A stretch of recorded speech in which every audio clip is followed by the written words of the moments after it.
మనము క్రీస్తు పుట్టినప్పుడు చాలా మంది కనపడతారు మనకి. దాంట్లో మనకి మొట్టమొదటిగా క్రీస్తు పుట్టాలంటే మరియ గారు ఉండాలి. మరలా యేసేపు గారిని చూస్తాం మనం. అలాగే సుమియోను గారిని చూస్తాము. అలాగే జ్ఞానులను చూస్తాము. అలాగే అక్కడున్న తూర్పు దేశ జ్ఞానుల్ని, గొర్రెలను కూడా మనం చూస్తాం. అయితే వీళ్ళందరూ యేసుక్రీస్తు వారు పుట్టినప్పుడు కనబడతారు. ఎవరంటే క్రీస్తు వారు పుట్టినప్పుడు ఇలాంటి క్యారెక్టర్స్ అన్నీ లేదా ఇలాంటి పాత్రలన్నీ మనకి క్రీస్తు పుట్టుకలో కనపడతాయి. అయితే వీళ్ళని చూసి మనం ఏం నేర్చుకోవాలి అనే దాన్ని ఈరోజు మనము ఆలోచన చేస్తే కనుక, మొట్టమొదట ప్రభు యేసుక్రీస్తు వారికి జన్మనిచ్చిన తల్లి ఎవరంటే కనుక భౌతికంగా ఆవిడే తల్లి అయిన మరియ. ఆవిడ యేసుక్రీస్తు వారి పుట్టుకలో ఆవిడ చేసిన పాత్ర ఏంటి, లేదా ఆవిడని చూసి మనం ఏం నేర్చుకోవాలంటే కనుక, అసలు మరియ గారిని చూసి మనం ఏం నేర్చుకుందాం అని అంటే కనుక, అసలు మరియ గారి గురించి మరియ గారిని మనం టైటిల్గా పెట్టుకుందాం. యేసుక్రీస్తు పుట్టుకలో మరియ గారు చేసిన పాత్ర ఏంటి, ఆమె ఎలా బ్రతికింది, అసలు ఆవిడ క్యారెక్టర్ ఏంటి. ఎందుకంటే చాలా మంది క్రిస్మస్ అని పేరు చెప్పి, క్రిస్మస్ నాటికని ఒక పేరు చెప్పి ఏం చెప్తారంటే, నువ్వు మరియ గారి క్యారెక్టర్ అయ్యి, నువ్వు యేసవ్వ గారి క్యారెక్టర్ అయ్యి, నువ్వు సుమియోని గారి క్యారెక్టర్ అయ్యి, నువ్వు దూత క్యారెక్టర్ అయ్యి, లేదా నువ్వే క్యారెక్టర్ వస్తావంటే కనుక నువ్వు ఎలిజబెత్ గారి క్యారెక్టర్ అయ్యి అని చెప్తారు. కానీ మరియ గారి యొక్క పాత్ర లేదా మరియ గారి యొక్క క్యారెక్టర్ ఇప్పుడు ఎలా ఉంది, యేసుక్రీస్తు వారికి జన్మనిస్తున్నప్పుడు మరియ యొక్క గారి స్వభావం ఏంటి, అని ఆవిడ క్యారెక్టర్ ఏంటి అనే దాన్ని ఈరోజు మనము ఆలోచించేద్దాము. అసలు మరియ గారి పరిస్థితి ఏంటంటే కనుక, లూకా సువార్త 1వ అధ్యాయం 38వ వచనం నుంచి చదువుదాం. లూకా సువార్త 1వ అధ్యాయము 38వ వచనంలో, అందుకు మరియ ఇదిగో ఎవరంటే ఆవిడ ప్రభు దాసురాలను అని చెప్పేశాడు. కాబట్టి మరియ గారు తను తాను పరిచయం చేసుకున్నప్పుడు ఏమని చెప్తుందంటే, నేను ప్రభు దాసురాలను నీ మాట చొప్పున నాకు జరుగును గాక అనిను. అంతట దూత ఆమె యొద్ద నుండి ఏమైంది వెళ్ళిను. కాబట్టి మరియ గారు తను తాను రిప్రజెంట్ చేసుకున్నప్పుడు, తను తాను పరిచయం చేసుకున్నప్పుడు ఏమని చెప్తుందంటే, నేను ప్రభు యొక్క దాసురాలని అని తెలియజేస్తుంది. అంటే ఆవిడ యొక్క ఉన్నతమైన క్యారెక్టర్ ఏంటంటే కనుక, ఆవిడ దాసురాలు అంటే చాలా తగ్గింపు స్వభావం కలిగిన స్త్రీగా మనకు అక్కడ ఏమవుతుంది మరియగా కనపడుతున్నారు. అయితే ఆ స్త్రీ ఎంత గొప్ప కార్యక్రమం చేసిందంటే కనుక చదువు ఒకసారి. మత్తయి సువార్త 1వ అధ్యాయము 18వ వచనం నుంచి చదువుదాం. మత్తయి సువార్త 1వ అధ్యాయం 18వ వచనంలో, యేసుక్రీస్తు జన్మ విధం ఎట్లనగా ఆయన తల్లి అయిన మరియ యేసేపుకు ప్రదానం చేయబడిన తర్వాత వారి ఏకం పాకు మునుపు ఆమె పరిశుద్ధాత్మ వలన గర్భవతిగా ఉండెను అని తెలియజేశాడు. కాబట్టి ఈ స్త్రీ ప్రదానం చేయబడిన తర్వాత, ఇంకా వివాహం కాలేదు ఎవరికంటే ఈ స్త్రీకి, ఎవరికంటే మరియ గారికి. ఇంకా వివాహం కాకముందు ప్రదానం చేయబడిన తర్వాత, బిట్రోతలు జరిగిన తర్వాత మరియ గారి యొక్క స్థితి ఏంటంటే కనుక ఆమె గర్భం దాల్చింది. గర్భం దాల్చినప్పుడు ఆమె పరిస్థితి ఎలా ఉంటుందండి? ఈనాడు సమాజంలో కనుక ఎవరైనా పెళ్లికి ముందు ప్రెగ్నెంట్ అయితే, లేదా పెళ్లికి ముందు గర్భం దాల్చితే కనుక సమాజం నుంచి వచ్చే అవహేళన, సమాజం నుంచి వచ్చే తిరస్కరణ, సమాజం నుంచి వచ్చే అవమానము ఎంత భయంకరంగా ఉంటుంది ఇది స్త్రీలకి తెలుస్తుంది. కానీ మరియ గారు ఇక్కడ ఏం నేర్పుతున్నారంటే కనుక, ప్రదానం చేయబడిన తర్వాత ఆమె ఒక పురుషుని కలుసుకోనక ముందు, పురుషుతో ఏకం కాకుండా గర్భం దాల్చిందంటే సమాజాన్ని ఎలా ఫేస్ చేసింది ఆవిడ అని చెప్పవలసింది మానేసి నువ్వు మరియ గారి క్యారెక్టర్ అని సమాజానికి చెప్తున్నారు ఎవరంటే ఈ నాటికల ద్వారా చాలా మంది. కానీ మరియ గారు అసలు గర్భం దాల్చినప్పుడు ఆమె పరిస్థితి ఎలా ఉంటుంది అని అంటే కనుక కిందకి మాట్లాడేస్తాడు. ఆమె భర్త అయిన యేసేపు నీతిమంతుడయ్యుండి ఆమెను అవమానపరచనల్లక, అంటే ఆమెను ఏం చేస్తున్నాడు, భర్తగా ఎవరైనా సరే అవమానపరచనల్లక, అంటే ఈయన నీతిమంతుడు కాబట్టి ఆమెను ఏం చేయట్లేదు అంటే అవమానపరచట్లేదు. భర్త అయితే అవమానపరచట్లేదు, కానీ సమాజం ఏం చేసి ఉంటుందండి? సమాజం అవమానించలేదా ఎవరంటే మరియ గారిని? ఏంటి, నేను ప్రదానం చేయబడిన తర్వాత నేను గర్భం దాలిస్తే నా ఇంట్లో పరిస్థితి ఏంటి, సమాజంలో పరిస్థితి ఏంటి, సంఘంలో పరిస్థితి ఏంటి, నేను కూడుకుంటున్న వారిలో పరిస్థితి ఏంటి, అసలు నేను ఎలా ఫేస్ చేయాలని ఎంత భయంకరమైన పరిస్థితుల్లో ఫేస్ చేసి ఉంటుంది ఎవరు మరియ గారు. అంటే చాలా గొప్ప స్త్రీ అండి. ఎవరంటే నేను ప్రభు యొక్క దాసురాలను, ఆమె క్యారెక్టర్లను తెలిసింది ఎలాంటిదంటే, ఒక ప్రదానం చేయబడిన తర్వాత గర్భం దాల్చడం అంటే సామాన్యమైన కార్యక్రమం కాదు. సమాజం నుంచి చాలా ఎలుగెత్తే ప్రశ్నలు చాలా లేవనెత్తిపోతాయి. అలాంటిదప్పుడు ఆమె ఎలా తట్టుకుంది, ఎలా ఫేస్ చేసింది, ఇంత అవమానాన్ని అసలు ఆవిడ అవమానం అనుకోకుండా చాలా మంది అవమానం పెడుతుంటే ఎలా ఫేస్ చేసింది, ఆ గట్స్ ఎలా ఉన్నాయి ఆవిడకి, అది ఖచ్చితంగా ఆవిడ చూసి మనం నేర్చుకోవాలండి. అందుకోసమే ఆమెను అవమానపరచనొల్లక రహస్యంగా ఆమెను ఏం చేయాలనుకున్నాడంట, విడనాడ ఉద్దేశించను. అంటే యేసేపు గారికి ఏమనిపించిందంటే, ఈమె గర్భం దాల్చుంటే నిజంగా ఆయన నీతిమంతుడు కాబట్టి అవమానపరచనొల్లక భర్త ఏం చేద్దాం అనుకున్నాడు, వదిలేద్దాం అనుకున్నాడు. భర్తే వదిలేస్తే కనుక నిజంగా సమాజము నిన్ను నీ భర్తే అర్థం చేసుకోలేదు, నీ భర్తే నిన్ను చేర్చుకోలేదు, నీ భర్తే నీ యొక్క పరిస్థితిని అర్థం చేసుకోకుండా విడనాడదాం అనుకున్నాడంటే సమాజంకి ఎన్ని ప్రశ్నలు వేసి ఉంటుంది, ఎన్ని మాటలు అని ఉంటుంది. అసలు ఆవిడ ప్రసవిస్తున్నప్పుడు పరిస్థితి ఎలా ఉంది అనేది ఖచ్చితంగా మనం అందరం ఆలోచన చేయాలండి. అది కాకుండా ఏం చెప్తున్నారు, నా కూతురికి మరీ గారి క్యారెక్టర్ అయింది, ఆ స్కిట్లో మరీ గారి పాత్ర ఉంది అంటున్నారా కానీ ఈవిడి ఇలాంటి పరిస్థితి వచ్చినప్పుడు ఎలా ఫేస్ చేసిందని చెప్తలేదు సమాజానికి చాలా మంది. లోకసువార్త 2వ అధ్యాయం చదువు ఒకసారి. ఎందుకంటే దేవుని చిత్తాన్ని నెరవేర్చడానికి దానికి దేవునికి ఏం చేసుకుందంటే ఇవిడ సమర్పించుకుని ప్రతి అవమానాన్ని నిర్లక్ష్య పెట్టేసిందండి. ఎందుకంటే క్రీస్తు ప్రభువు రావాలంటే ఇవిడ ఎలాంటి పరిస్థితులు ఖచ్చితంగా ఫేస్ చేయాలి. లోకసువార్త 1వ అధ్యాయము 27వ వచనం చదువుదాం. దావీదు వంశస్థుడును యేసేపును ఒక పురుషునికి ప్రదానం చేయబడిన కన్యక యొద్దకు దేవుని చేత పంపబడింది. ఆ కన్యక పేరు మరియ. కన్యక అంటే ఇంకా ఆమె పురుషుని ఎరగని స్త్రీ అని అర్థం. ఆ దూత లోపలికి వచ్చి ఆమెను చూచి దయాపాత్రాల, నీకేంటంట శుభము, ప్రభువు నీకు తోడై ఉన్నాడని చెప్పను. ప్రభు అయితే తోడున్నాడు కానీ దూత అయితే వర్తమానం చెప్తుంది. కానీ ఈవిడ యొక్క ఆందోళన, ఈవిడ యొక్క ఇంటెన్షన్, ఈవిడ యొక్క పరిస్థితి ఎలా ఉంటుందండి ఒకసారి. అయ్యో నేను గర్భం దాల్సిన ఇంట్లో వాళ్ళు నన్ను స్వీకరించరే, నా భర్త విడనాడదాం అనుకున్నాడు, నా భర్త అవమానపరచకుండా విడనాడదాం అనుకున్నప్పుడు ఆవిడ ఎలాంటి పరిస్థితులు ఫేస్ చేసింది ఆవిడ అంటే, ఆవిడైతే దయాప్రాప్తురాల. అంటే గర్భం దాల్సింటే దూత మంచి వర్తమానం చెప్పినా అది మంచిగా స్వీకరించే పరిస్థితులు ఆవిడ ఉందా లేదా అనే కండిషన్ ఎలా ఉంటుందండి మరీ గారిది. సో దయచేసి మనం ఆలోచించాలండి. మనం ఆ పరిస్థితిలోకి వెళ్తే ఒక స్త్రీ యొక్క పరిస్థితి ఎంత భయంకరంగా ఉంటుందంటే చాలా భయంకరంగా ఉంటుందండి ఈ సిచ్యువేషన్లో. ఆ దూత లోపలికి వచ్చి ఆమెను చూచి దయాప్రాప్తురాల. అంటే దయాప్రాప్తురాలు అంటే దేవుని వల్ల గర్భం దాల్సి కాబట్టి ఈవిడ దూత ఏమంటుందంటే దయాప్రాప్తురాలు అంటారు. కానీ ఈవిడు ఈ దయ అనుకోవాలా, లేదా గర్భఫలం వచ్చిందని ఆనందించాలా, లేదా పురుషుడు శరీరాన్ని కలవక ముందు కన్యకగా ఉన్న స్త్రీకి గర్భం దాల్చిందని బాధపడాలా లేదా ఆనందపడాలని అయోమయ పరిస్థితిలో ఉందండి ఎవరంటే మరీ గారు. కారణం ఏంటంటే ఆవిడ కన్యక గర్భం దాల్స్తే ఆశ్చర్యమా అంటే అది ఆశ్చర్యమైన సంగతే.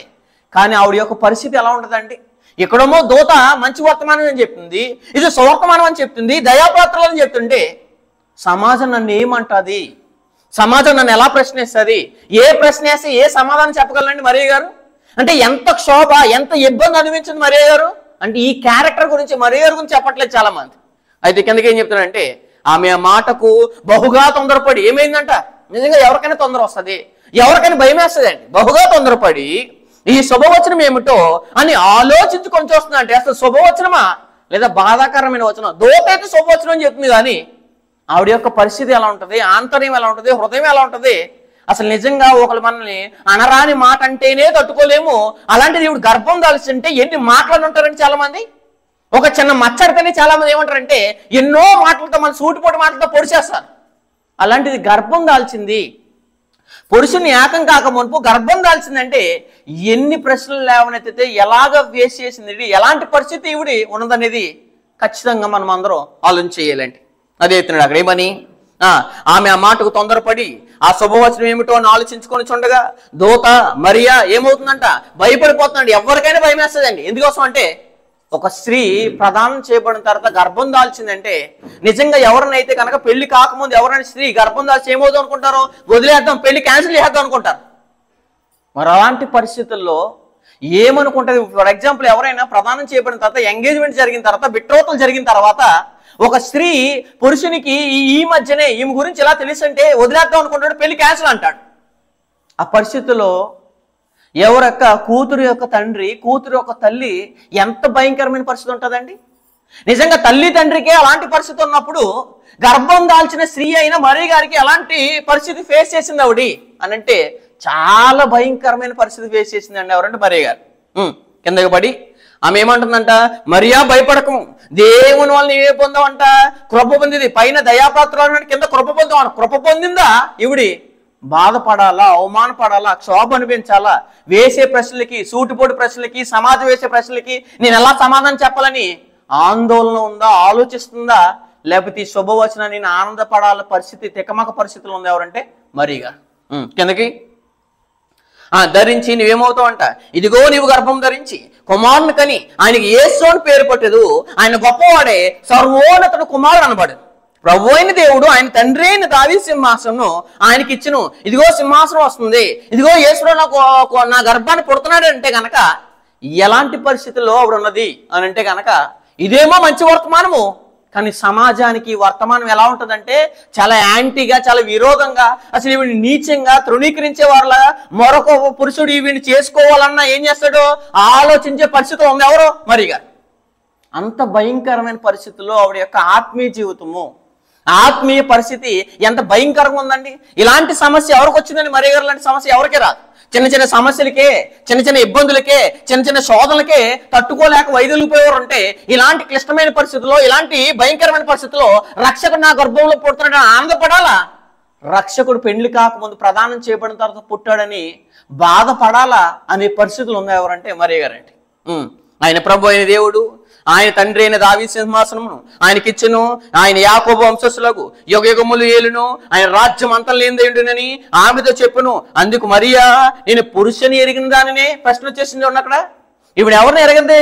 పురుషుని ఎరగలేదంటే. పురుషుని ఎరగకుండా ఒక స్త్రీ గర్భం దాల్స్తుంటే సమాజంలో భయంకరమైన పరిస్థితులన్నీ ఎదురవుతాయండి.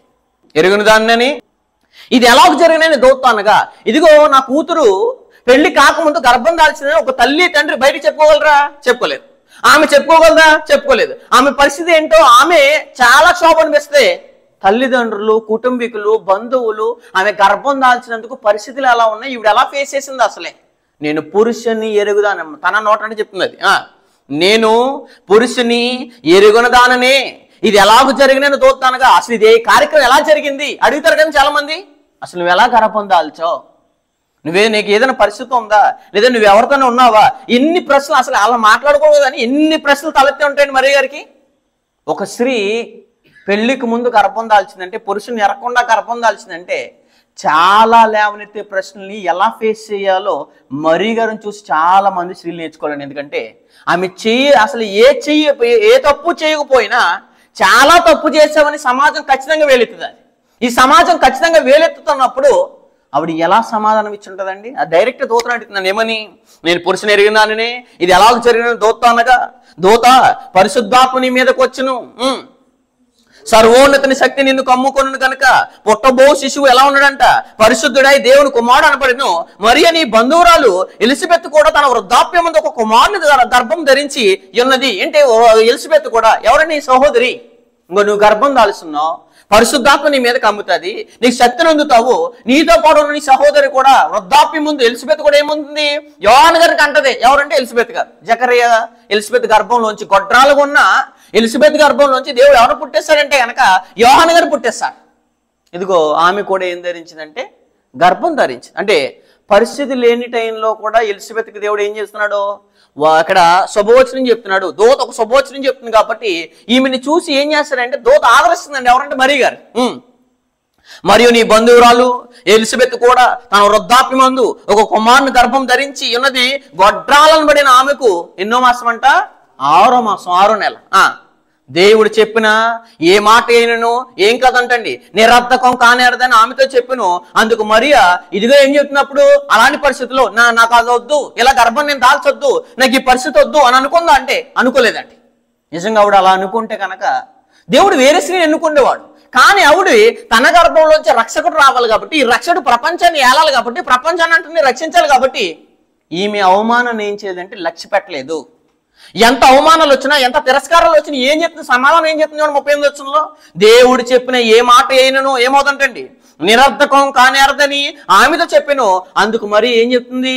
ఇంత క్లిష్టమైన పరిస్థితుల్లో ఏమంటుంది చూడండి, ఇదిగో నేను ఎవరి దాసురాలను, నేను నీ దాసురాలు కాబట్టి నువ్వేం చెప్తుంది అందగాని నేను ఇలాంటి పరిస్థితుల్లో గర్భం దాల్చను, రక్షకునికి జన్మనివ్వను, నేను ఎందుకంటే ఈ పరిస్థితిని ఫేస్ చేయలేను, నేను అనుభవించలేను. నా తల్లిదండ్రులు అడిగినా, నా బంధువులు అడిగినా నేను ఎవరికి సమాధానం చెప్పలేను, సమాజం అడిగినా నేను సమాధానం చెప్పలేను. కాబట్టి నేను గర్భం దాల్చనని పరిస్థితి చెప్పలేదండి ఎవరో మరియా గారు.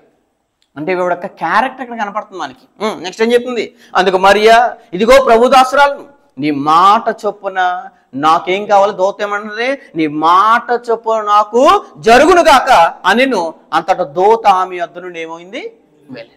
అంటే ఇంత పరిస్థితుల్లో ఆవిడ ఎన్నో ఫేస్ చేయలేని, లోకం గురించి ఆలోచించలేదు, బంధువుల గురించి ఆలోచించలేదు, తల్లిదండ్రుల గురించి ఆలోచించలేదు, తమ భర్త గురించి ఆలోచించలేదు, కానీ ప్రపంచాన్ని ఆలడానికి, ఇశ్రాయేల్ని ఆలడానికి రక్షకుడు నా గర్భం నుంచి వస్తున్నాడని ఆనందపడి ఏమంటుందంటే, దేవుడు ఏదైతే చెప్పాడో అలా జరుగును కాక అన్నప్పుడు దూత ఏమైంది? వెళ్ళిందంటే అండి. అదే అక్కడ అంతటా దూత ఆమె వద్ద నుండి ఏమైంది? వెళ్ళింది. కాబట్టి క్లిష్టమైన పరిస్థితుల్లో, పరిస్థితులు అనుకూలం లేని పరిస్థితుల్లో ఎలా నిలబడాలో ఖచ్చితంగా స్త్రీలందరూ మరీ గారిని చూసి ఖచ్చితంగా నేర్చుకోలేండి. మరీ గారు అంటే ఒక పాత్ర కాదు, మరీ గారు అంటే ఒక స్కిట్ వేసే పాత్ర, నాటికి కాదండి. ఎవరంటే మరీ గారు? మరీ గారు రక్షకునికి జననం జరగాలంటే, రక్షకుడు, లోకరక్షకుడు ఆయన గర్భంలోంచి రావాలంటే, అభిషక్తుడు ఆయన గర్భంలోంచి రావాలంటే, ఆవిడ గర్భంలోంచి ఇప్పుడు ఎంతో అవమానాన్ని భరించకపోతే, ఎంతో అవమానాన్ని ఫేస్ చేయకపోతే కనుక రక్షకుడు తన గర్భంలోంచి రాలేడనే పరిస్థితి ఎరిగి దేవుడు ఏం చెప్తే అలా జరుగునుగా అంటుంది. ఎవరంటే మరీ గారు. ఎంత గొప్ప క్యారెక్టర్ అండి దేవుడిది. ఆదికాండం 3వ అధ్యాయం, ఆదికాండము 3వ అధ్యాయము 17వ వచనం నుంచి చదువుదాం, 15వ వచనం. ఆదికాండము 3వ అధ్యాయం 15వ వచనం నుంచి చదువుదాం. సమాజానికి చెప్పవలసిన వాళ్ళు మానేసి నువ్వు మరీ గారి పాత్ర అయ్యి, మరీ గారి స్కిట్ అయ్యి, ఇదిగో బాలుడు పుట్టినట్టు నటించి నువ్వు మరీ గారి లాగా నువ్వు అలా ఫేస్ అయ్యని కథలు చెప్తున్నారు, నాటికలు చెప్తున్నారు, కానీ మరి యొక్క క్యారెక్టర్ని సమాజానికి పరిచయం చేయట్లేదని చాలా మంది. ఆదికాండం 3వ అధ్యాయం 15వ వచనం. మరియు నీకును స్త్రీకిని నీ సంతానమునకును ఆమె సంతానకును. ఏ సంతానం ఇది? ఇశ్రాయేల్లో ఉన్న సంతానం రావాలంటే, ఆ సంతానం యేసుక్రీస్తు వారు రావాలంటే, యేసుక్రీస్తు రావాలంటే మరి గారు ఏం చేయాలి? గర్భం దాల్చాలి.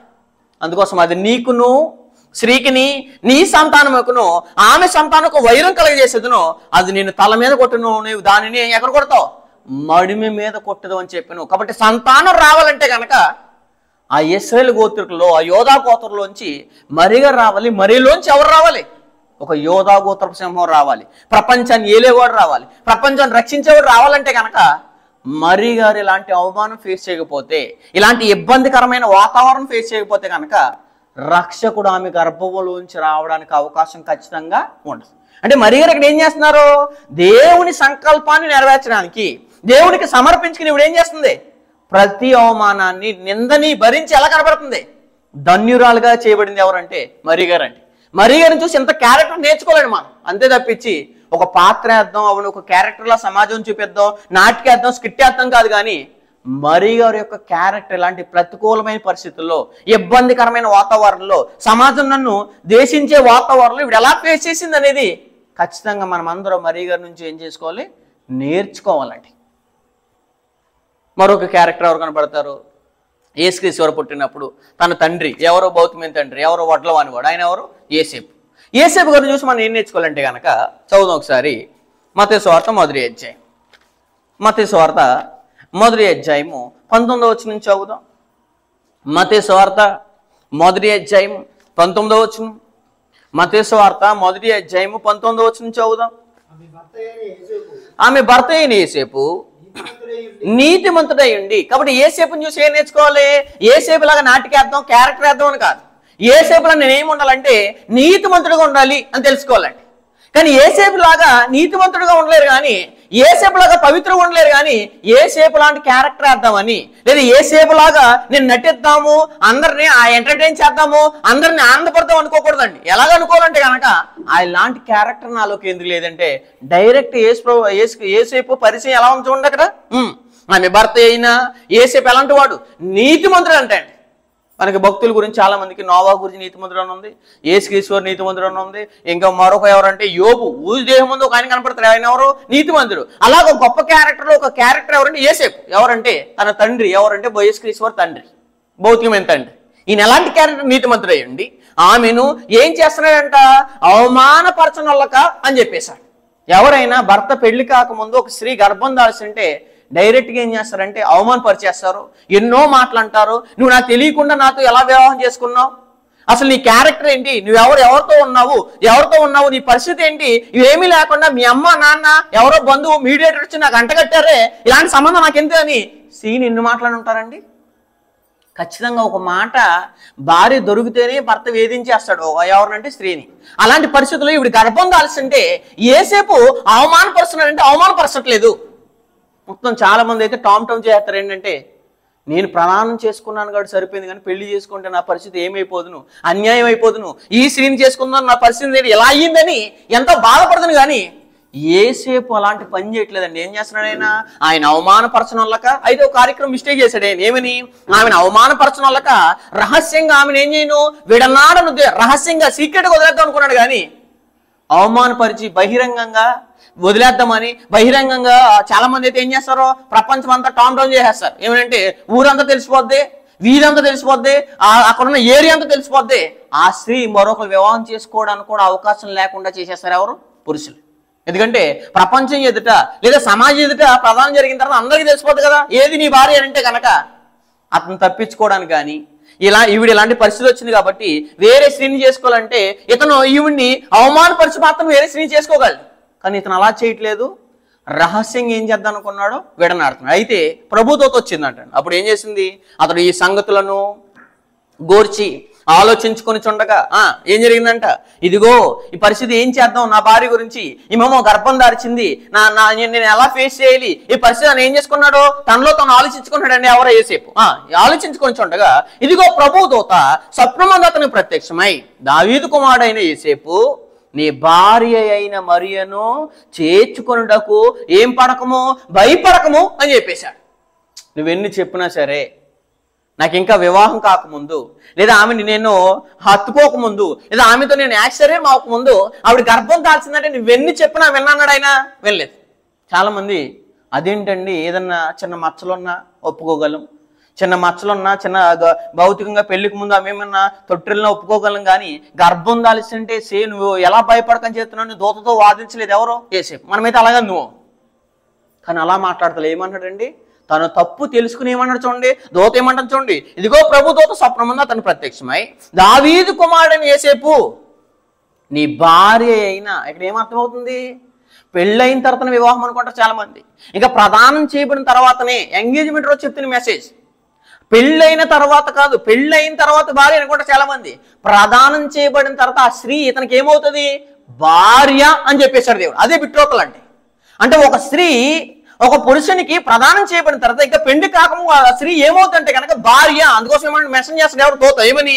నీ భార్య అయిన మరియను చేర్చుకొనుటకు భయపడకము, ఆమె గర్భం ధరించినది పరిశుద్ధాత్మ కలిగినది, ఆమె ఒక కుమారుని కనును, తన ప్రజలను వారి పాపం నుండి ఆయనే రక్షించిన కనుక ఆయనకి యేసు అని పేరు పెట్టదు. ఇదిగో కన్యక గర్భవతి, ఇదిగో నీ భార్య గురించి యెషయా గ్రంథంలో ఏం చేయబడింది, రాయబడిందని దూత వర్తమానం చెప్తే కనుక ఈ ప్రతి పరిస్థితి ఎరిగి యేసేపు ఏం చేయాలంటే విడనాడు ఉద్దేశాన్ని ఏం చేసుకున్నాడో మార్చేసుకున్నాడండి.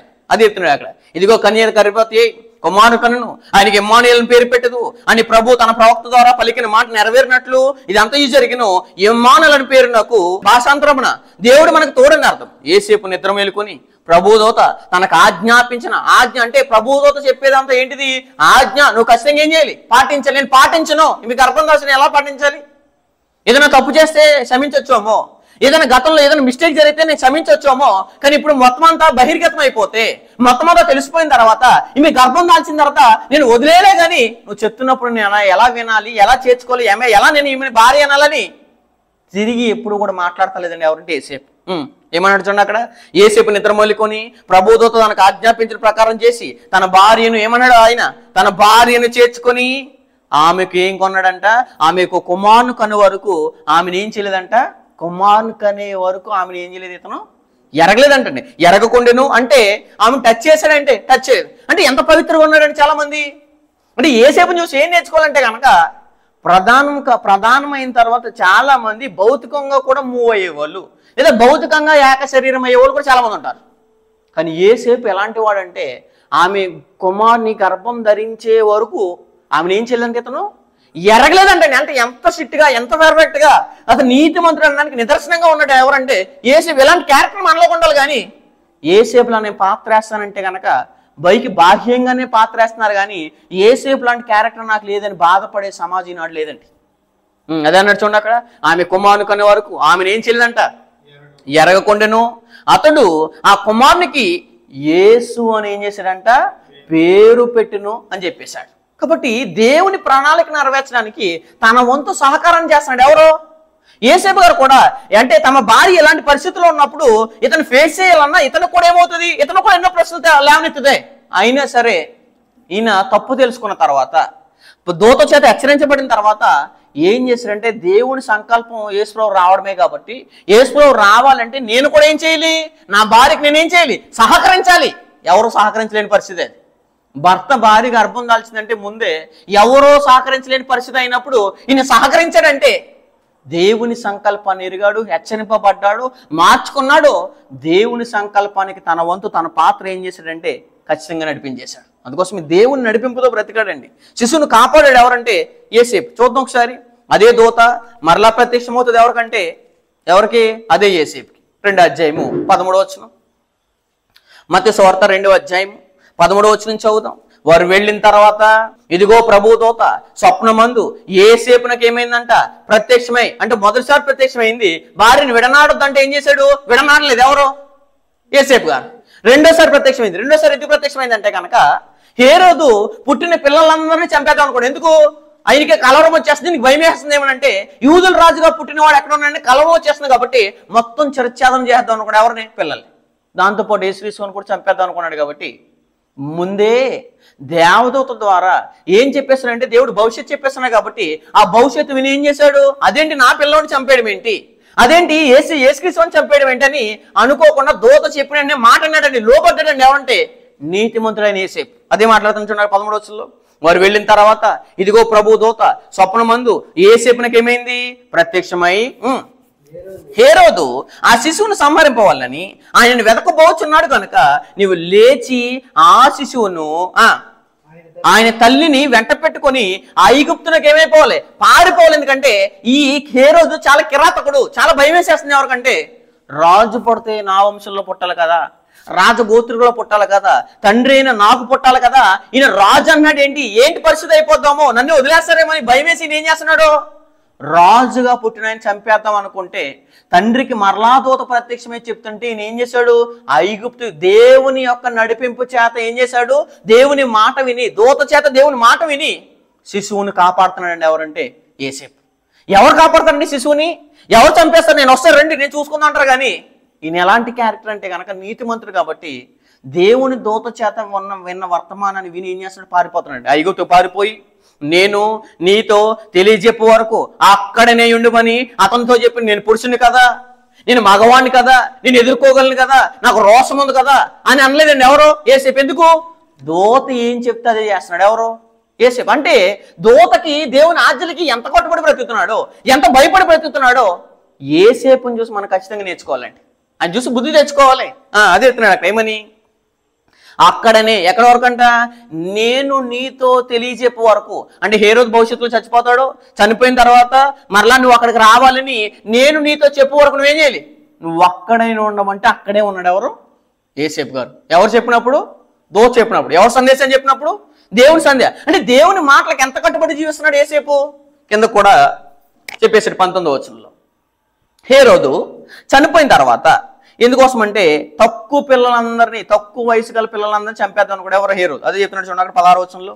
ఆ జ్ఞానులు తను అపహరించేరని హేరోదు గ్రహించి ఏమవుతున్నాడంట, బహు ఆగ్రహం తెచ్చుకుని తాను జ్ఞానుల వలన వివరముగా తెలుసుకున్న కాలమును బట్టి బెత్లెహేములోను దాని సకల ప్రాంతంలోను 2 సంవత్సరాలు మొదలుకొని తక్కువ వయసు గల మగల పిల్లలందరినీ ఏం చేయను, వధించేశాడంట. ఇలాంటి పరిస్థితి ముందుగా జరుగుతుందని, భవిష్యత్తులో జరుగుతుందని దేవుడు తెలుసు కాబట్టి దూత ద్వారా యేసేపుకు వర్తమానం పంపితే యేసేపు ఆ వర్తమానాన్ని వింటున్నాడండి.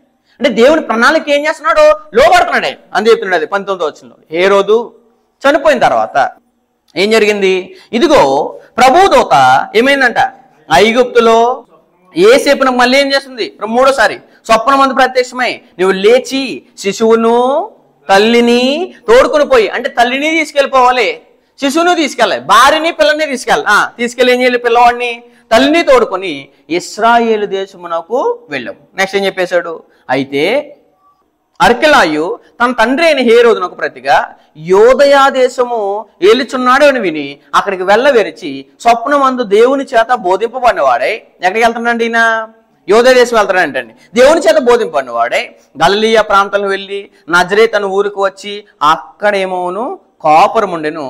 ఆయన నజరేయుడని, నజరేతులు ఎందుకు వెళ్ళాడు, హేరోదు ఆయన చంపేస్తాడని, పిల్లవాడిని చంపేస్తాడని ఈయన నజరేతు అనే ఊరికి వెళ్ళడానికి కారణం ఏంటి? ప్రవక్తలు ఆల్రెడీ రాశారు. ఎక్కడ? ఈయన నజరేతు అనే గ్రామంలో ఉంటాడని. అందుకోసం కింద అన్నాడు చూడండి, నజరేయుడు అనబడినని ప్రవక్తలు చెప్పిన మాట నెరవేరునట్లు ఎలాగూ జరిగిను అని చెప్పేశారు. అంటే ఈయన నజరేతుకి వెళ్ళడానికి కారణం ఏంటిది? దేవుని యొక్క సంకల్పం. దేవుని యొక్క సంకల్పంలో హేరోదు చంపేస్తాడని ఎరగాలి. హేరోదు చంపేసి ఈయన వేరే ఐగుప్తు పారిపోవాలని ఎరగాలి. ఐగుప్తు పారిపోయిన తర్వాత హేరోదు చనిపోయిన తర్వాత మరలా ఎక్కడికి వెళ్ళాలంటే నజరేతు అనే గ్రామానికి రావాలనే సంకల్పాన్ని నెరవేర్చింది ఎవరు? యోసేపు. ఎవరి ద్వారా? దూత ద్వారా. కాబట్టి దూత ద్వారా విన్న వర్తమానాన్ని దేవుని సంకల్పం నెరవేర్చడానికి తన వంతు, తన బాధ్యత నెరవేర్చాడు ఎవరంటే యోసేపు గారు అండి. కాబట్టి యోసేపు గారిని చూసి ఈ క్యారెక్టర్ ఖచ్చితంగా మనం అందరం ఏం చేసుకోవాలి? నెరవేర్చుకోవాలి. మరొక క్యారెక్టర్ కనపడుతుంది. వాళ్ళు ఎవరంటే కనుక మత్తయి సువార్త 2వ అధ్యాయం. అక్కడ ఎవరంటే యూదుల రాజుగా పుట్టినవాడు ఎక్కడున్నాడు? తూర్పు దిక్కున మేము ఆయన నక్షత్రం చూచి ఆయన పూజింపవచ్చుతామని చెప్పారు. ఇక్కడ ఎవరెవరు కనపడతారు మనకి? ఎక్కడైతే మనకు జ్ఞానులే కనపడతారు. కానీ ఈ సన్నివేశంలో ఎవరు కనపడతారంటే గొర్రెలు, జ్ఞానులు. గొర్రెల కాపర్లు కనపడతారండి. గొర్రెల కాపర్ల యొక్క వాళ్ళ పని ఏంటిది?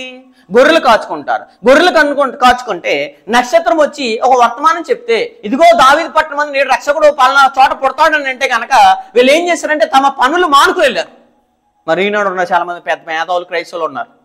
వీళ్ళు ఏం చేసుకుంటారంటే తమ పనుల కొరకు దేవుని కార్యక్రమాలు మానేస్తారు. గొర్రెలు కాచే పని ఉన్నదా?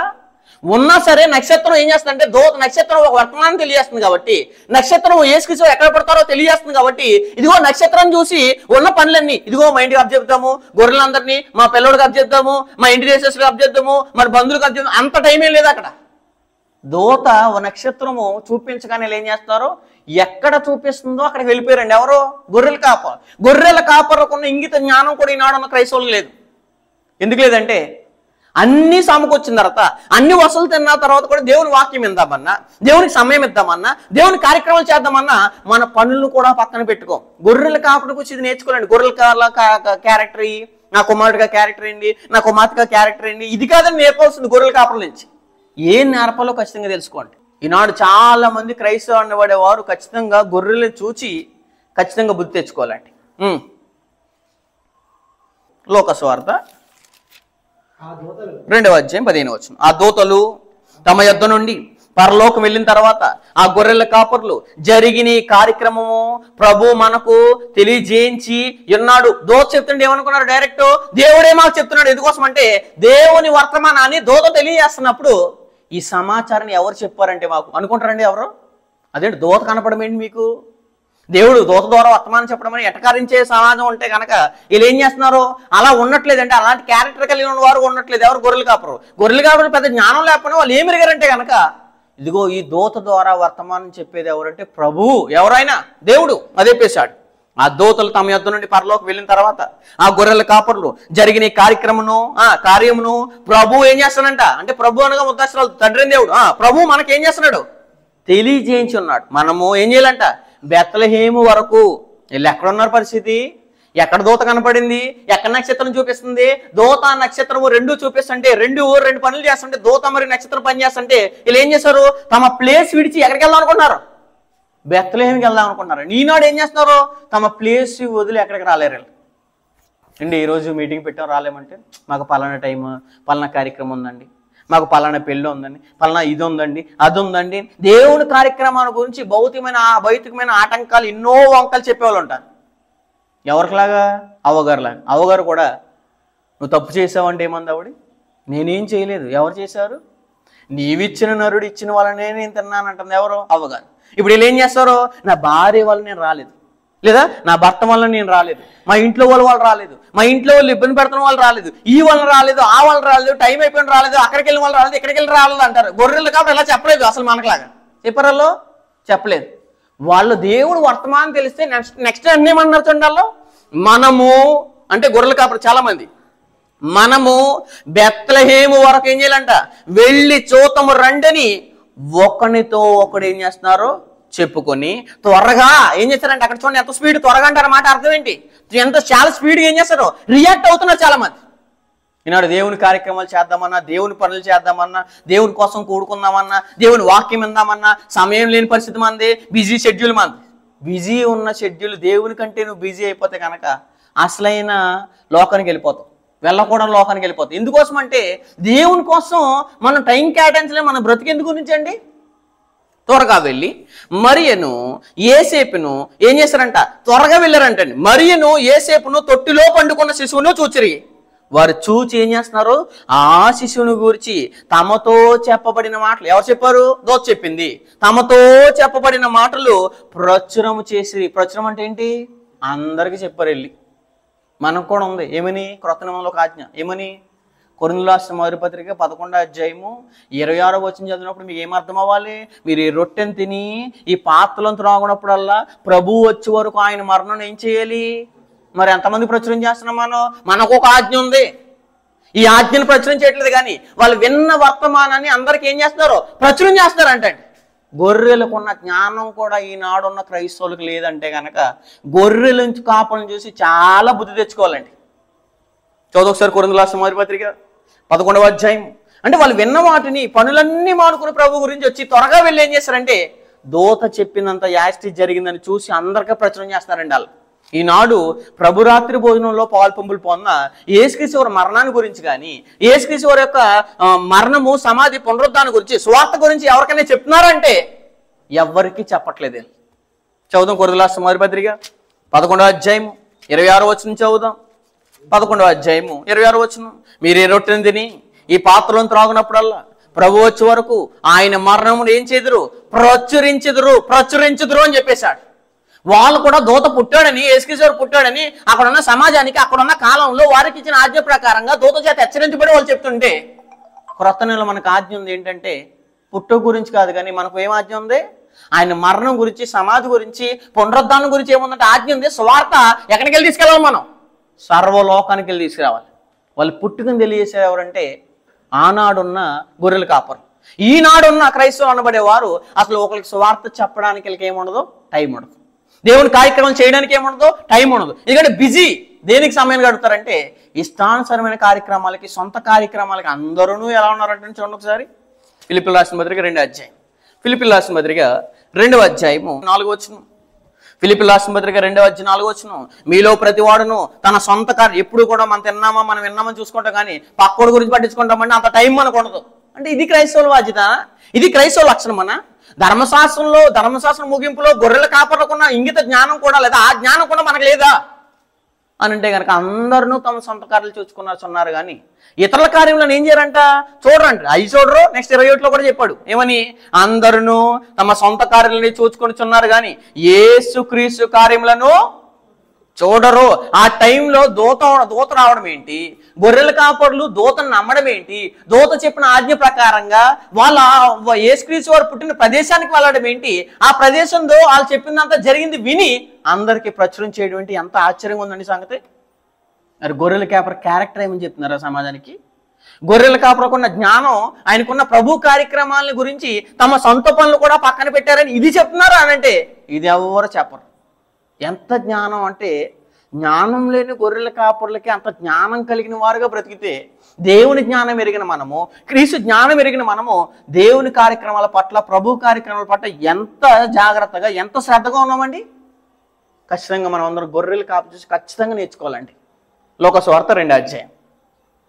లోకసువార్త అంటే క్రీస్తుకి కన్నవాటిని విన్నవాటిని చెప్పేస్తారండి వాళ్ళు. అపోస్తులు కూడా అదే అన్నారు. మేమేంటంటే కన్నవాటిని విన్నవాటిని చెప్పకుండా ఉండలేమన్నారు. మనకి ఎన్నోసార్లు ఎన్నో ఆజ్ఞలు ఉన్నా సరే మనమేమో చెప్పకుండా ఉండడానికి ప్రయత్నిస్తాం, దేవుని కార్యక్రమాలు మానేయడానికి ప్రయత్నిస్తాం, దేవుని కార్యక్రమాలు పాల్గొనకుండా ఎలా ఎస్కేప్ అవుదామని చూస్తాం మనం. అపోస్తుల కార్యములు 4వ అధ్యాయము 18వ వచనం నుంచి చదువుదాం. అప్పుడు వారిని పిలిపించి మీరు యేసు నామమును బట్టి ఏం చేయకూడదు? ఎంత మాత్రమును ఏం చేయకూడదు అంట? మాటలాడకూడదు అన్నారు. ఎవరు? అక్కడ ఉన్న శాస్త్రులు, ప్రధాన యాజకులు. ఎలా ఏమన్నా చూడండి, మాట్లాడకూడదు, బోధింపకూడదని వారికి ఆజ్ఞాపించి. అందుకు పేతురు, యోహానును వారిని చూచి దేవుని మాట వినుట కంటే, క్రొత్తను మనకు కూడా చెప్పేశాడు, మన ఆజ్ఞ మనకు కూడా వర్తిస్తుంది. దేవుని మాట వినుట కంటే మీ మాట వినుంటే దేవుని పిలిచి న్యాయమా? మీరే చెప్పండి. మేము కన్న వాటిని విన్న వాటిని ఏం చేయలేము? చెప్పకుండా ఉండలేమని ఏం చేశారు? ఉత్తరం ఇచ్చిరి. వాళ్ళు కన్నారు, దూత చెప్పింది యాస్టి చూశారు, వెళ్ళారు, అక్కడ జరిగింది ఆ సన్నివేశం చెప్తారు అక్కడ ఉన్న గొర్రెల కాపరు. మరి ఎక్కడ ఉన్నవారు చాలా మంది యేసుక్రీస్తు నీ కొరకు సమాధి చేయబడ్డాడు, నీ కొరకు మృతి పొందాడు, నీ కొరకు తిరిగి లేపడ్డాడని సర్వలోకం ఎరగకుండా ఉన్న సువార్తని సర్వలోకానికి ప్రచురం చేసేవారు, సర్వలోకానికి చెప్పేవారు ఎంతమంది ఉన్నారండి? గొర్రెల కాపుల నుంచి క్యారెక్టర్ వేద్దామన్నా, నాటికి వేద్దామన్నా, నటన చేద్దామని చెప్తున్నారా? లేకపోతే గొర్రెల కాపర్లాగా మన కార్యక్రమాలు పక్కన పెట్టుకుని ప్రభు కార్యక్రమాల మీద ఉందాం, మన టైం దేవునికి ఇద్దాం అని అనుకున్నారా? ఒక్కసారి దయచేసి ఆలోచన చేయాలండి. లోకసువార్త 2వ అధ్యాయం, లోకసువార్త 2వ అధ్యాయం 18వ వచనం చదువుదాం. లోకసువార్త 2వ అధ్యాయం 18వ వచనం చదువుదాం. గొర్రెల కాపర్లు ఏం చేస్తానంట? తమతో చెప్పిన 15వ వచనం చెప్పాడు కదా, ఎవరో దూత చెప్తే ఏమనిపించండి అక్కడ, గొర్రెల కాపర్లు తమతో చెప్పిన ఈ సంగతులకు వచ్చి విన్నవారందరూ ఏమయ్యారంట? మిక్కిలి ఆశ్చర్యపడిపోయారండి. ఏంటి దూత చెప్పింది యాస్టిస్ జరిగింది అని ఏమైపోయారంట? వాళ్ళు ఆశ్చర్యపడిపోయారు. ఈనాడు యేసుక్రీస్తు మనలోకి వచ్చిన తర్వాత, ఆయన మరణంలో మనం పాల్గొని పొందిన తర్వాత కూడా ఆశ్చర్యపడవలసిన మనము యేసుక్రీస్తు విశ్వాసం ఉంచాము. అసలు మనకి ఇలాంటి పరిస్థితి ఎక్కడి నుంచి వచ్చింది? యేసులో పుట్టడం వల్ల వచ్చింది కదా, ఆయన మరణించడం వల్ల వచ్చింది కదా, ఆయన సమాధి చేయడం వల్ల వచ్చింది కదా, తిరిగి లేపడం వల్ల వచ్చింది కదా అని క్రొత్త నేను స్వార్థని ఎంతమందికి ప్రచురం చేస్తారు? ఎంతమంది ఆశ్చర్యానికి గురయ్యేలా ఎంతమంది చేస్తారండి మీరు? గొర్రెల కాపులు తమతో చెప్పిన సంగతులను గూర్చి విన్నవారందరూ ఏమయ్యారంట? వాళ్ళు చెప్పిన మాటలు ఎవరు చెప్పారంటండి? గొర్రెల కాపర్లు తమతో చెప్పిన సంగతులను గూర్చి విన్నవారందరూ మిక్కిలి ఆశ్చర్యపడ్డారు. అయితే మరియ ఆ మాటలన్నీ తన హృదయంలో తలపోసుకొని చేంజ్ చేసుకుందంట, భద్రం చేయొచ్చనేది. అంతటా ఆ గొర్రెల కాపర్లు తమతో చెప్పబడినట్టుగా ఏం చేస్తారు? అండర్లైన్ చేసుకోండి. తమతో చెప్పబడినట్టుగా తాము విన్న వాటిని, మనం ఏం చెప్పాలి? క్రీస్తు పుట్టు గురించి కాదు కానీ క్రీస్తు మన కొరకు సమాధి చేయబడ్డాడు, తిరిగి లేపబడ్డాడు, ఆయన సమాధి చేయబడి మృతుల్లోని తిరిగి లేపబడ్డాడని సువార్తని సర్వలోకానికి నా వల్ల అయినంత మట్టుకు రోమాలు ఉన్న మీకు నేను ఎవరిని రుణస్తుని అని చెప్పాడు పౌలు గారు. మరి మనకు గొర్రెల కాపురకున్న బాధ్యత కూడా మనకు లేదా? గొర్రెల కాపుర దేవునికి ఇచ్చే టైం కూడా మనం అవ్వలేకపోతున్నామా? గొర్రెల కాపరులు తమతో చెప్పబడినట్టుగా తాము విన్న వాటిని కన్న వాటిని గూర్చి దేవుని మహిమపరిచి ఏం చేస్తారంట? చాలా ఆనందంతో దేవుని మహిమపరిచి ఏం చేస్తారు? స్తోత్రము చేయిచూ తిరిగి వెళ్ళిపోయారు. ఎక్కడి నుంచి వచ్చారో అక్కడికి ఏం చేస్తున్నారు? ఇదిగో ఈ కార్యక్రమం దూత ద్వారా హెచ్చరింపబడిన తర్వాత, వర్తమానం విన్న తర్వాత, సన్నివేశం జరిగిన తర్వాత కళ్ళారా చూసి ఆశ్చర్యపడి ఏం చేస్తున్నారు? ప్రచురం చేసి ఏం చేస్తారంటే వాళ్ళు కన్న వాటిని విన్నట్టు వచ్చి దేవునికి స్తోత్రం అన్నారండి. చూసిన దేవునికి ఏమన్నారు? స్తోత్రము చేయొచ్చు, దేవుని మహిమపరచు, స్తోత్రం చేయొచ్చు, తిరిగి వెళ్ళిరి అని చెప్పేశాడు. గొర్రెల కాపర్లకు దేవునికి ఇచ్చే టైం మనం ఇస్తున్నామా? గొర్రెల కాపర్లకు ఉన్న జ్ఞానం మనకు ఉందా? గొర్రెల కాపర్లకు ఉన్న వాటిని పక్కన పెట్టేసి ఉన్న వాటిని వెంటనే విడిచిపెట్టి ఏం చేశారు? గొర్రెలు ఏమైపోతాయి, మేము లేవు కదా, గొర్రెలు ఏమైపోతాయి అని అనుకున్నారు వాళ్ళు. ఇదిగో తప్పిపోతాయేమో అనుకున్నారా? అలాంటి పరిస్థితి లేదు, వెంటనే వెళ్ళిపోదాం అనుకున్నారు. ఎందుకోసం అంటే ప్రభువుని చూడాలని, ప్రభువుని కలుసుకోవాలని, ఆయన పూజించాలని, ఆయన ఆరాధించాలని, ఆయన దగ్గరికి వెళ్ళాలని ఎంత ఆసక్తితో ఉన్న ప్రజలు యేసుప్రభు వారే మనతో ఒకటి ఉంటే, యేసుప్రభు సహవాసంలో మనం ఉంటే, దేవుని సహవాసంలో మనం ఉంటే, అపోస్తలుల సహవాసంతో మనం ఉంటే ఎంతమందికి మన సహోదరులు కలుసుకోవాలి? ఈరోజు మేము బుధవారం వచ్చిందని చాలా ఆనందపడాలి.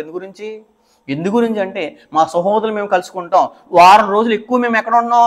లోకంలో ఉన్నాం. ఇక్కడ పరిశుద్ధులతో సహవాసం కలిగి ఉంటున్నాం, దేవునితో సహవాసం కలిగి ఉంటున్నాం, క్రీస్తుతో సహవాసం కలిగి ఉంటున్నామని ఎంతమంది వీళ్ళకిలా ఆనందపడుతూ దేవుని మహిమపరిచారు. ఈరోజు బైబిల్ తరగతికి అటెండ్ అవ్వడం చాలా మంది ఉంటే నేను అటెండ్ అయ్యాను, దేవుని స్తోత్రం మహిమ ఘనత అని చెప్పేవాళ్ళు ఎంతమంది ఉన్నారండి?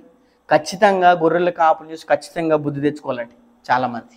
కాబట్టి గొర్రెల కాపుల క్యారెక్టర్ చూడండి ఒకసారి. అక్కడ మరొకరు కనపడతారు, ఎవరో నక్షత్రం, ఎవరైనా స్టార్, ఆయన కాదు కానీ అదొక నక్షత్రం. ఏం చేస్తుందంటే ఆకాశంలో వెలిసి ఏం పని చేసిందంటే నక్షత్రం యొక్క బాధ్యత చూడండి ఒకసారి, చూద్దాం ఒకసారి. మత్తయి సువార్త 2వ అధ్యాయం, మత్తయి సువార్త 2వ అధ్యాయం 2వ వచనం. మత్తయి సువార్త 2వ అధ్యాయం 2వ వచనం చదువుతాం. యూదుల రాజుగా పుట్టినవాడు ఏం చేయాలంట? పుట్టినవాడు ఎక్కడున్నాడు? హేరోదుకి కలవరం వచ్చేసి ఏమన్నాడంటే, యూదుల రాజుగా పుట్టినవాడు ఎక్కడున్నాడు? తూర్పు దిక్కున. మేము ఎవరు చెప్తున్నారంటండి? జ్ఞానులు ఏం చెప్తున్నారు? పైన రాజు అని హేరోదు దినములందు యోదయ దేశపు బెత్లెహేములో యేసు పుట్టిన పిమ్మట తూర్పు దేశపు జ్ఞానులు యెరూషలేములో. ఎక్కడి నుంచి వచ్చారు? తూర్పు దేశపు జ్ఞానులు అంటే ఈస్ట్ ఎవరంటే వాళ్ళు, వీళ్ళు ఎవరంటే చాలా జ్ఞానం కలిగిన వారు. విస్డమ్ అంటే ఈస్ట్ విస్డమ్స్. వీళ్ళు ఏం చేశారంట? ఇదిగో తూర్పు దేశపు జ్ఞానులు, యెరూషలేముకు వచ్చి యూదుల రాజుగా పుట్టినవాడు ఎక్కడున్నాడు? తూర్పు దిక్కున మేము ఆయన ఏం చేశారంట? నక్షత్రం చూసి, నక్షత్రం ఏం చేస్తుంది? యేసుక్రీస్తు ఎక్కడ పుడుతున్నాడో చూపిస్తుంది. అంటే ఏం చేస్తుంది? డైరెక్షన్ చూపిస్తుంది. ఇదిగో రక్షకుడు పలానా చోటను పుడతాడు అంటే రక్షకుడిని చూపించేలాగా ఉంది ఏదండి? నక్షత్రం. మరి యేసుక్రీస్తు వారిని మనము కూడా చూపించాలి. ఎలా చూపించాలి అంటే బాలయేసుగా చూపించాలా? పశువుల పాక లేకపోయినా పశువుల పాక పెట్టి, పశువుల పాక అని కూడా లేదు బైబిల్లో, తెలుసా మీకు? పశువుల తొట్టిలో ఆయన ఏం చేశారు? పరుండ పెట్టింది. ఎందుకని? సత్రములో స్థలము లేనందున. సత్రంలో పుట్టాడో పోనీ? సత్రంలో పుట్టలేదు. పశువుల పాకలో పుట్టాడా? పుట్టలేదు. క్రైస్తవ అగుస్తు కాలంలో లెక్క రాస్తున్నప్పుడు ఈ పరిస్థితి ఎరగని మరి గారు ఏం చేశారంటే, ప్రయాణం చేస్తున్నప్పుడు ప్రసవదినంలో నిండితే అక్కడే ఆమె ఏం చేసిందంటే, ఆరు బయట ఏం చేసిందంటే, ఆవిడ ఆ గర్భం దాల్చుంటే, ప్రసవేదన పడి గర్భం దాల్చున్నప్పుడు ఆవిడ అక్కడ స్థలం లేనందున, సత్రంలో కూడా స్థలం లేనందున, ప్లేస్ లేనందున పశువుల తొట్టులో పరండి పెడితే ఇప్పుడు ఏం చేస్తారు చాలా మంది? పశువులు పాక కడుతున్నారు. ఎవరంటే చాలా మంది అజ్ఞానులు. సత్రంలో పుట్టాడని చెప్పలేదు, పశువుల పాకలో పుట్టాడని చెప్పలేదు. అక్కడ స్థలం లేదన్నాడు, ఇక్కడేమో స్థలం లేనందుకు ఎక్కడ పెట్టాడని చెప్పాడు. కానీ ఇక్కడ పుట్టాడని కూడా ఎక్కడ చెప్పలేదు. ఇలా ఏం చేస్తారంటే పుట్టు గురించి కొట్టుకుంటారు, కాలం గురించి లెక్కేస్తారు. కాలం గురించి మనకు తెలియదండి. ఎందుకోసం అంటే అక్కడ కూడా ఏం ప్రశ్న వేస్తాడు చూడండి. యూదుల రాజుగా ఏ కాలాన పుడతాడన్నాడా? ప్లేస్ ఎక్కడని అడుగుతున్నాడు. అక్కడ యూదుల రాజుగా పుట్టినవాడు ఎక్కడంటే అదేంటి? ప్లేసా కాలమా? డిసెంబర్ 25 రోజు పుట్టాడు యేసుప్రభువు అంటారు. లేదా 1వ తారీఖు చేశారు అనుకోండి, డిసెంబర్ 1వ తారీఖు చేశారంటారు. డిసెంబర్ 1 కాదు, డిసెంబర్ 25 కాదు, మధ్యలో ఏ రోజు ఆ రోజు కాదు. అక్కడ ప్లేస్, అక్కడ ఏంటంటే టైం కాదు, కావాల్సింది ఏంటిది? ప్లేస్ ఎక్కడ? ఎందుకంటే బెత్లెహేములో, నజరేత్ అనే గ్రామంలో ఈయన పుడతాడు కాబట్టి ఆల్రెడీ ప్రవచనం ఉంది కాబట్టి, యెషయా గ్రంథం 7:14 వచ్చినగా ప్రవచనం ఉంది కాబట్టి ఈ ప్రవచనాన్ని ఎరిగిన వారు ఏం చేశారు? యూదుల రాజుగా పుట్టినవాడు ఎక్కడ అని అడుగుతున్నారు. కానీ ప్లేస్ తెలుసు కాబట్టి ఏళ్ళు ఏం చేస్తారంటే కాలాన్ని గురించి కొట్టుకున్నారు. డిసెంబర్ 25 రోజు పుట్టాడని ఏయో బుక్స్ తెచ్చి అవి తెచ్చి నిరూపిస్తున్నారు. కానీ అసలు బైబిల్లో ఆ కాలం గురించి చెప్పాడంటే చెప్పడా? చెప్పలేదు. వీళ్ళు దాని గురించి కొట్టుకుంటారు. నెక్స్ట్ అక్కడ ఏం చేస్తుంది నక్షత్రం? ఆయన నక్షత్రము చూచి ఆయనని ఏం చేశారంట? యేసుక్రీస్తు అని పూజించాలంటే నక్షత్రం ఏం చేయాలి? ఆయన ఎక్కడ పుడతాడో చూపించాలి. ఇప్పుడు కూడా క్రీస్తు సంఘం ఏది? క్రీస్తు రక్తంతో కొనబడిన సంఘం ఏది? క్రీస్తు ప్రభువు ఏది అంటే ఎక్కడ చూపించాలి? క్రీస్తు రక్తంలో కండగబడితే మనం చూపించగలం ఇది క్రీస్తు సంఘం అని. 2, క్రీస్తు ప్రభువు మన హృదయంలోకి వస్తే, ఆయన మనలోకి వస్తే, ఆయన ధరించుకుని మనమంటే అప్పుడు చెప్పొచ్చు ఏమనంటే, క్రీస్తు ప్రభువు ఎక్కడున్నారంటే ఆయన నాలోనే ఉన్నాడు, మనలోనే ఉన్నాడు, మన మనసులో ఉన్నాడు, మన హృదయంలో ఉన్నాడు అని చెప్పవలసిన వారు నక్షత్రం లాగా, స్టార్ లాగా ఏదో ఒక వెనకాల ప్లాస్టిక్తో థెర్మోకోల్తో తయారు చేసి పిల్లని ఏ క్యారెక్టర్ అవుతారంటే నక్షత్రం క్యారెక్టర్ అవుతారు. అంత అజ్ఞానులు ఇలా అందరు. కానీ అక్కడ నక్షత్రం ఏం చేస్తుందంటే రక్షకుడు ఎక్కడ పుడతాడో ఆయన ఆరాధించాలని కొంతమంది తూర్పు దేశం నుంచి వస్తున్నారు కాబట్టి వాళ్ళు వచ్చేదాన్ని ఈయన ఏం చేయాలి? ఖచ్చితంగా నక్షత్రం డైరెక్షన్ చూపించాలి. నక్షత్రం 3 పనులు చేసిందండి. 1 డైరెక్షన్ చూపిస్తుంది, 2 ఆనందపరిచేలా చేసింది. యేసుప్రభువు ఎక్కడ పుడుతున్నాడో డైరెక్షనే కాకుండా ఆయన పెట్టిన ప్రదేశం కూడా చూపించింది. ఎవరు? నక్షత్రం. నక్షత్రం ఉన్న యొక్క ఆయన నక్షత్రం చేసిన బాధ్యత మనకుంది. ఒకసారి మనం ఎంతమందికి డైరెక్షన్ చూపిస్తున్నాం, ఎంతమందికి నక్షత్రంలాగా మాకు కనపడుతున్నామండి మనం? నక్షత్రం, ఒక నక్షత్రం ఎక్కడ పుడతాడో చూపించేసి. ఎందుకంటే పుట్టిన ఆయన కూడా ఎవరో? స్టార్. ఒక స్టారు, శరీర సంబంధించిన స్టార్ ఏం చేసింది? ఆత్మ సంబంధించిన స్టార్ ఎక్కడ పుడతాడో చెప్పేసింది. ప్రకటన గ్రంథం 22వ అధ్యాయం. ప్రకటన గ్రంథము 22వ అధ్యాయం 16వ వచనం చదువుదాం. సంఘముల కోసము ఈ సంగతులను గూర్చి మీకు సాక్ష్యం ఇచ్చుటకు యేసు అని నేను నా దూతను ఏం చేస్తున్నానంట? పంపి ఉన్నాను. నేను దావీదు ఏం చేయను? దావీదు వేరుచిగురును, సంతానమును, ప్రకాశమైన వేకు చొత్తుకును. కాబట్టి యేసుక్రీస్తు వారు ఎవరో? స్టార్. ఒక భౌతికమైన స్టార్, ఆత్మ సమయ స్టార్ అని చెప్తుంది. ఆత్మ సమయ స్టార్ ఎవరంటే యేసు ప్రభువు. అయితే అసలు ఒక స్టార్ని చూపిస్తుంది. ఈనాడు ఏం చేస్తారో, మేము స్టార్ని చూసి స్టార్ ఆడతారు కానీ మేము స్టార్లో ఉండాలనుకోరు. స్టార్ ఏమో యేసు ప్రభువుని చూపిస్తుంది, నిజమైన స్టార్ ఎవరో చెప్తుంది. ఈయన లోకానికి వచ్చినప్పుడు కూడా ఏమంటాడు యేసు ప్రభువు? నేను లోకమునకు వెలుగును, నన్ను వెంబడించేవాడు. చూద్దాం ఒకసారి ఆ మాట కూడా. యోహాను సువార్త 12వ అధ్యాయం. యోహాను సువార్త 12వ అధ్యాయం 46వ వచనం చదువుదాం. యోహాను సువార్త 12వ అధ్యాయం 46వ వచనం. నా యందు విశ్వాసం ఉంచువాడు, నా యందు విశ్వాసం ఉంచువాడు ప్రతివాడు చీకట్లో నిలిచి ఉండకున్నట్లు నేను ఈ లోకమునకు ఎవరినంటండి? నేను ఈ లోకమునకు వెలుగును. వెలుగుగా వచ్చి ఉన్నాను నేను అని చెప్పేశారు. యేసుక్రీస్తు లోకానికి ఎవరో వెలుగు, చీకట్లు ఉండే వారికి ఎవరైనా వెలుగు. ఇక్కడ నక్షత్రం ఏం చేస్తుందంటే నిజమైన స్టార్ ఎవరో చెప్తుంది. మరి మనం కూడా నక్షత్రం చూసి ఏం బుద్ధి తెచ్చుకోవాలంటే కనుక నక్షత్రం నిజమైన స్టార్ అని రిప్రజెంట్ చేస్తున్నప్పుడు మనం కూడా యేసుప్రభువారు ఎవరంటే వెలుగు కాబట్టి మనం కూడా వెలుగైతే లోకానికి ఎలా కనపడతాం? మనం కూడా స్టార్లుగా కనపడతామండి. ఒక స్టార్ రిప్రజెంట్ చేస్తుంటే మనం వెలుగుతూ అనేక మంది ఏం చేయాలి? వెలిగించాలి. పాపం వీళ్ళందరూ వెలగలేక ఏం చెప్తారంటే డిసెంబర్ 20 రోజు మంచి కేక్, పెద్ద కేక్ కట్ చేసి ఒక ఆయన మతశాఖ అయినా ఒక క్యాండిల్ పెట్టి వెలిగిస్తుంటే ఈ క్యాండిల్ ఒక్కొక్కరు ఏం చేస్తారు? ఒక క్యాండిల్ వెలిగిస్తారు. ఎందుకంటే ఇలా వెలగలేదు కాబట్టి ఏం వెలిగిస్తున్నారు? క్యాండిల్ వెలిగిస్తున్నారు. మధ్యలో వెనకలో కూడా ఉంటాడు. వాడు వచ్చి ఏం చేస్తాడంటే శుభ్రంగా జోబులోంచి అగ్గిబిడి తెస్తాడు, వెలిగిస్తాడు. అగ్గిబిడి ఎలా వచ్చింది అని ఆశ్చర్యపడతాడు. ఎవరో? ఈ మతశాఖ పాస్టర్. ఎందుకు ఆశ్చర్యపడతాడంటే కనుక అంటే అగ్గిపెట్టి ఉందంటే శుభ్రంగా వెలిగించేవాడు ఎవరో? చీకట్లో ఉన్నాడు. చీకట్లో ఉన్నవాడు వచ్చి క్రీస్తు ప్రభువుకి ఏం చేస్తాడంట? పుట్టినరోజు చేస్తాడంట, సంబరం చేస్తాడంట, డ్యాన్స్ చేస్తాడంట. అతనే చాలా మంది 100% ఎవరు చెప్పినా రక్షణ పొందలేని వారు స్టేజ్కి డ్యాన్స్ చేస్తారు, రక్షణ పొందలేని స్కిట్లు యాక్ట్ చేస్తారు. వీళ్ళకి రక్షణ తెలియదు, భయం తెలియదు, భక్తి తెలీదు. ఇలాంటి అందరూ అట్టుకొచ్చి ఏం చేస్తారంటే మేము వెలిగిస్తున్నాం. ఏంటి ఈ క్యాండిల్ వెలిగిస్తే ఒకటి వెలిగించావా? అక్కడ లైట్లు ఆపేసి ఏం చేస్తారు? వెలుగుగా వీళ్ళు ఎలగలేము, మేము ఎలగలేము, భౌతికమైన క్యాండిల్ వెలిగిస్తామంటున్నారు. కానీ ఆ స్టార్ ఏం చెప్తుంది? నిజమైన వెలుగేంటో చూపిస్తుంది. నేను కృత్రిమ వెలుగుని, నేను టెంపరీని, కానీ మీకు నిజమైన స్టార్ ఎవరో చూపిస్తుంది. ఎవరు? ఆ నక్షత్రంకు ఉన్న జ్ఞానం ఉందా? లేదు. ఆ నక్షత్రమేమో వెలిగి యేసుప్రభువు ఎక్కడ పడతారో చూపించే ప్లేస్ని డినోట్ చేస్తున్నప్పుడు మనం కూడా వెలిగి అనేక మంది ఏం చేయాలి అంటే రిప్రజెంట్ చేయాలి, అనేక మంది జ్యోతులు చేయాలండి. మనం ఫిలిప్పీయులకు రాసిన పత్రిక 2వ అధ్యాయం, ఫిలిప్పీయులకు రాసిన పత్రిక 2వ అధ్యాయం, ఫిలిప్పీయులకు రాసిన పత్రిక 2వ అధ్యాయము చదువుదాం 13-14 వచనాలు.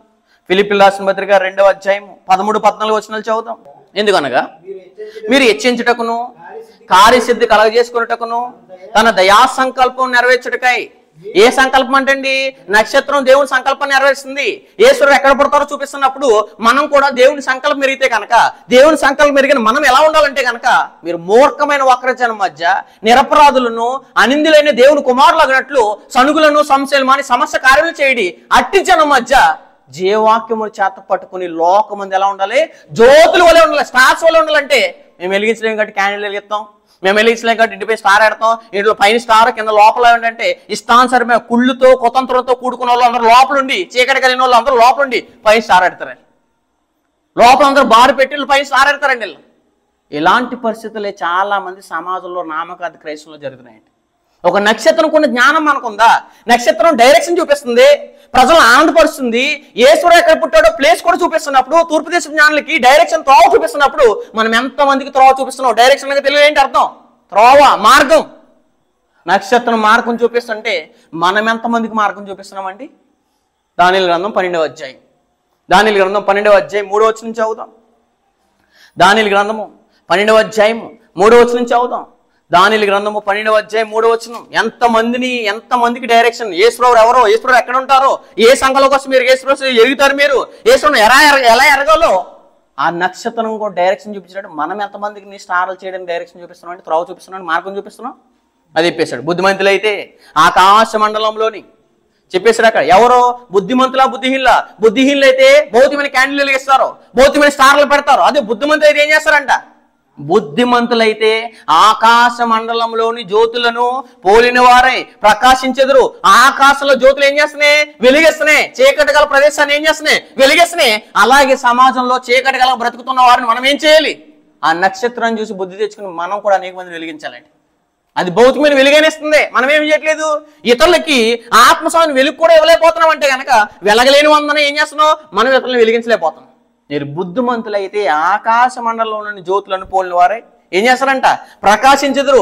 టెంపరీ స్టార్ ఏం చేస్తుంది? ఒక 6 గంటలు మాత్రమే లేదా ఒక అస్తమయం మాత్రమే ఏం చేస్తుంది? వెలుగుతుంది భౌతికమైన స్టార్. అది నిజంగా మనమే స్టార్ అయితే ఏం చేస్తామంట? నిరంతరము అనే మాట అంటాడు చూడండి అక్కడ. నీతి మార్గం అనుసరించి నడుచుకున్నట్లు మన నీతిలో ఉంటే కనుక, నీతి మార్గంలో ఉంటే కనుక, నీతి మార్గం అనుసరిస్తే కనుక, అనుసరించి నడుచుకున్నట్లు ఎవరు అనేకులను త్రిప్పుదరో. దేవుని వైపు తిప్పాలని ఎరగవలసిన వారు దేవుని దగ్గరికి తీసుకెళ్ళాలి. యేసుడు ఎక్కడ పడతారో నేను తీసుకెళ్ళాలి అనుకుంటాను ఎవరో? నక్షత్రం. మరి మన జీవితంలో వెలుగుతూ అనేక మందిని దేవుడి దగ్గర తీసుకెళ్ళొచ్చేలాగా, అనేక మందిని ప్రభు దగ్గర తీసుకొచ్చేలాగా ఎంతమంది చేస్తున్నామండి ఒకసారి ఆలోచించండి.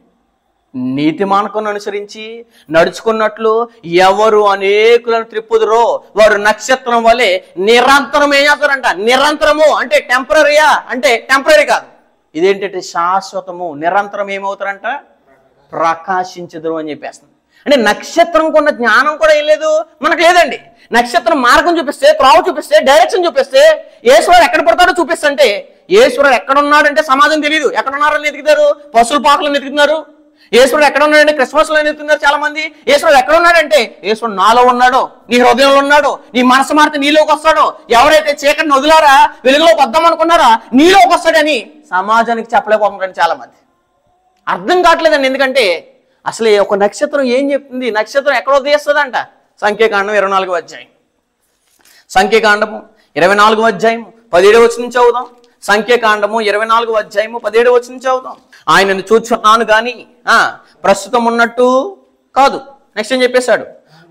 సమీపముని ఉన్నట్టు ఆయన చూచున్నాను కానీ సమీపం ఉన్నట్టు కాదు. నక్షత్రము ఎక్కడ ఉదయిస్తుందంట? యాకోబు. యాకోబులు అంటే ఎవరో? ఇక్కడ నక్షత్రం ఎవరో? యేసుప్రభు. అయితే యేసుప్రభు ఎక్కడ ఉదయిస్తారో? యాకోబులో. అంటే యాకోబు వంశంలోంచి ఆయన ఏం చేస్తాడో వస్తాడు. అందుకోసమే మత్తయి 1:1 ఏం చెప్తాడు? అబ్రహాము కుమారుడు దావీదు కుమారుడైన యేసుక్రీస్తు వంశావళి. దావీదు ఎక్కడి నుంచి వచ్చాడు? యాకోబు గోత్రం నుంచి వచ్చాడు. యాకోబు ఎక్కడి నుంచి వచ్చాడు? అబ్రాహాం నుంచి వచ్చాడు. కాబట్టి అబ్రాహాం నుంచి వచ్చిన వారందరూ ఇశ్రాయేల్ అయితే, ఇశ్రాయేల్ నుంచి వచ్చిన వారు యోధా వారు అయితే, యోధాలో నుంచి వచ్చిన వారు దావీదు అయితే, దావీదులో నుంచి వచ్చిన వారు ఎవరు? యేసుక్రీస్తు వారు. ఒక నక్షత్రం అంటే ఈయన ఎవరంటే యాకోబులో ఉదయించేది ఎవరో? యేసుక్రీస్తు వారు అని రిప్రజెంట్ చేస్తున్న నక్షత్రం. ఇక్కడ ఉన్న నక్షత్రం ఎవరంటే క్రీస్తు ప్రభువు. అక్కడ ఉన్న నక్షత్రం ఎవరు? భౌతికమైన స్టార్. ఈ రెండింటికి వ్యత్యాసం తెలీదు. నిజంగా ఆ నక్షత్రం చేసే పని కూడా మనం చేయట్లేదు. యేసుక్రీస్తు వారు ఎక్కడ ఉదయిస్తున్నాడు? యాకోబులో ఉదయిస్తున్నాడు. ఈనాడు స్టార్గా ఉన్న స్టార్ అయితే మనమైతే మనమందరం ఏం చేయాలి? మనం వెలిగిస్తూ అనేక మంది వెలిగిస్తూ యేసుక్రీస్తు వారు ఎక్కడ ఉదయిస్తున్నాడో యాకోబులో ఉదయించడమే కాకుండా క్రైస్తవులో వెలగాలి, క్రైస్తవులో కనపడాలి, క్రైస్తవులో నరనరాల్లో క్రీస్తు కనపడాలి. కనపడుతున్నాడంటే ఎక్కువ చచ్చిపోయినోడే అంటే బాప్తిస్మలు కప్పెట్టేసినోడే కనపడుతున్నాడు. కానీ యేసుక్రీస్తు వారు మనలో ఏం చేయట్లేదు? ఉదయించట్లేదండి. ఖచ్చితంగా ఉదయించాలండి. చదువు ఒకసారి మత్తయి సువార్త 2వ అధ్యాయం. మత్తయి సువార్త 10వ వచనం చదువుదాం.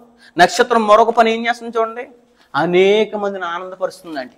దేవుళ్ళలోకి అనేక మంది తీసుకొస్తే అంతకంటే గొప్పగా ఆనందం ఉందండి. ఒక పాపి మారుట కంటే నాకు ఎక్కువైన ఆనందం ఏదైనా కలుగుదా అన్నాడు దేవుడు. ప్రపంచంలో పాపులు మారడమే దేవునికి ఇష్టం అండి.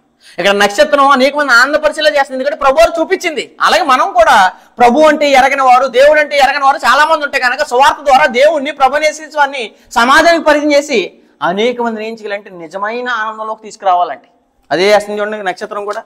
మత్తయి సువార్త 2వ అధ్యాయం 10వ వచనం. వారు ఆ నక్షత్రం చూచి ఎవరో తూర్పు దేశపు జ్ఞానులు ఏం చేస్తున్నారు? వారు ఆ నక్షత్రం చూచి అత్యానంద అంటే నక్షత్రం చూసినండి ఏం కనపడుతుందంటే నక్షత్రం చూసినండి ఒకటి అర్థమైపోతుంది. ఈ నక్షత్రం మమ్మల్ని ఎవరు రిప్రజెంట్ చేస్తుంది? మా రక్షకుణ్ణి, మా ప్రభు వారిని, ఈ యేసుక్రీస్తు అని పరిచయం చేస్తుంది. కాబట్టి నక్షత్రం చూసి ఆనందభరితులు అయిపోయారంటే అంటే నక్షత్రం ఒకళ్ళు ఏం చేస్తుంది? ఆనందభరిలా చేస్తుంది, ఆనందభరితులు అయిపోయారంటే. అలాగే మనం కూడా స్టార్స్ ఉంటే అనేక మంది వెలిగేసి అనేక మంది మన ద్వారా ఇదిగో ఈయన ద్వారా నేను రక్షణ పొందనండి, గతంలో నేను చాలా దుర్మార్గునండి, గతంలో నేను దోషకుడండి, ఇష్టానుసారంగా బతికేవాడినండి, ఎలా పడతలా మాట్లాడినోడిని, ఎలా పడతలు దూషించేవాడిని, ఎలా పడతా నేను బ్రతికినోడిని, ఇతని ద్వారా మార్గం తెలిసి, ఇతని ద్వారా దేవుడు నన్ను బోధించి, ఇతని ద్వారా వాక్యం అందించి నన్ను మార్చాడని ఒకళ్ళు రిప్రజెంట్ చేసిన వాళ్ళు ఎవరైనా ఉన్నారు మన జీవితంలో? ఇవిడు బట్టి నేను మారానని, అది స్త్రీల్లో లేకపోయినా పురుషులు ఇతను బట్టి నేను మారని చెప్పలేకపోతున్నారంటే ఖచ్చితంగా ఒకళ్ళని ఏం చేయలేరంటే ఆనందపరచలేకపోతాం. అసలు ఆనందం దేని ఉంది?